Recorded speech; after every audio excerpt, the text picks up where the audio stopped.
Charline, vous accompagnez depuis 10 mois l'entreprise Nora pour faire monter en compétence un certain nombre de salariés dans le domaine de l'éco-conception. Concrètement, ça consiste en quoi la formation que vous dispensez ?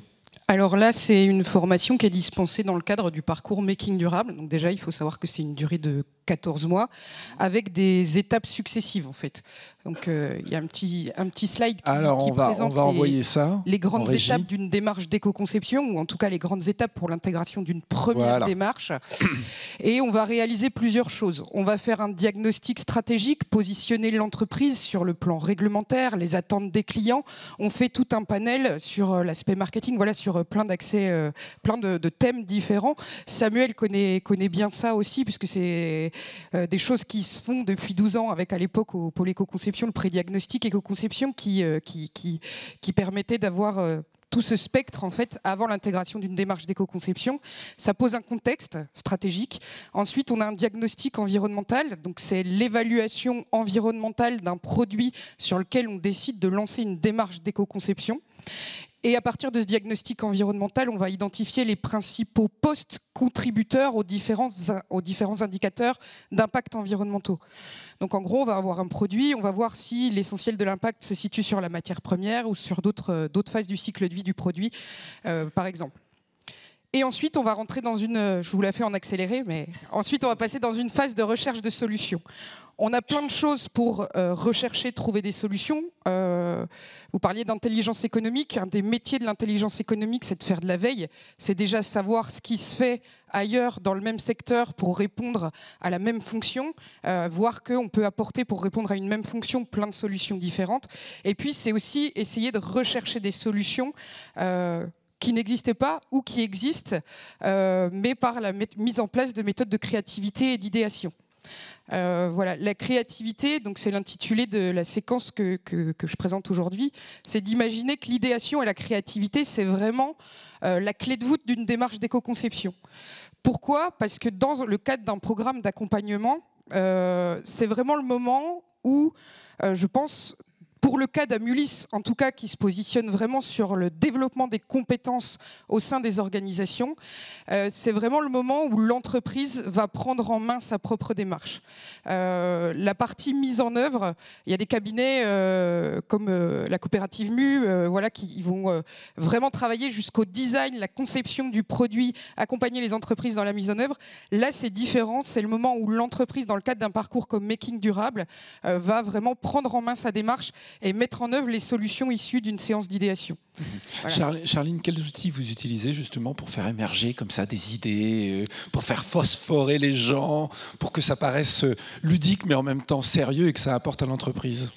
Oui, alors pourquoi on essaye de donner un aspect ludique à l'idéation ? Parce qu'il y a un fort enjeu aussi à la gestion du changement quand on intègre ce type de démarche, et le fait de mettre un maximum de parties prenantes internes à l'entreprise autour de la table.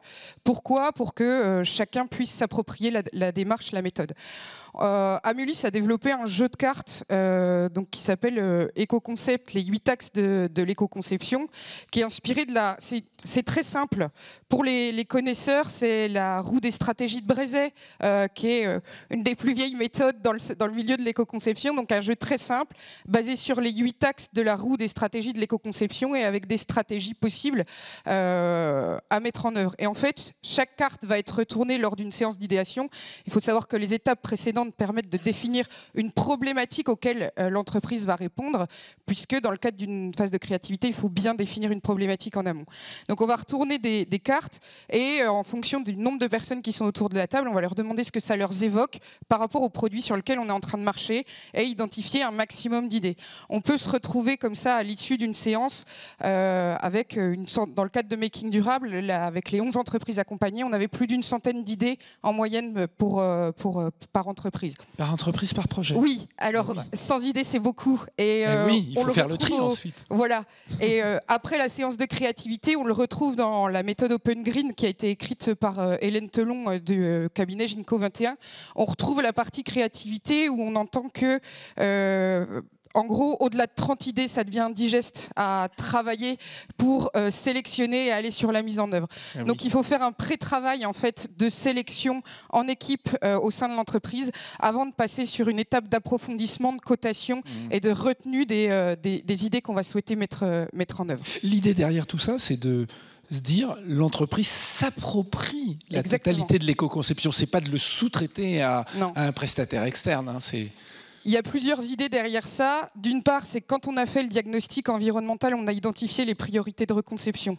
Et aujourd'hui, je pense qu'une grande partie des personnes qui sont présentes dans la salle sont d'accord pour dire qu'il faut aller vite pour réduire l'empreinte environnementale des produits. Donc déjà, avec une méthode comme celle-là, on va pouvoir se focuser que sur les enjeux les plus importants par rapport aux produits concernés de manière ludique. Voilà. Et ça reste, le jeu reste un outil facilitateur pour intégrer ce type de démarche au sein de l'entreprise. On a bien joué chez Nora ? On a été épuisés, oui. Non, on a joué, je crois qu'on était 8 autour de la table. Ça a été stimulant parce que on a dû faire 8 heures de travail, mais il en est sorti, je pense, des semaines. Parce que les mots, les cartes, on les a remémorés, on les a sortis pour finalement, en fait, on va dire effectivement s'approprier le projet. En fait, tous les personnes qui étaient autour de la table aujourd'hui se sentent chargées d'une mission en fait dans l'entreprise. Donc c'est ça déjà en fait qui pour. Ça ne les a pas trop effrayés ?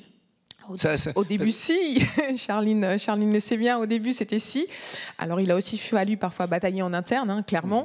Mais aujourd'hui, je pense que les 6 à 8 personnes qui étaient autour de cette table, aujourd'hui, sont complètement convaincues. Et après, voilà, quand on a la chance de sortir un produit, on sait que toute l'entreprise l'a fait et je dirais, c'est notre récompense.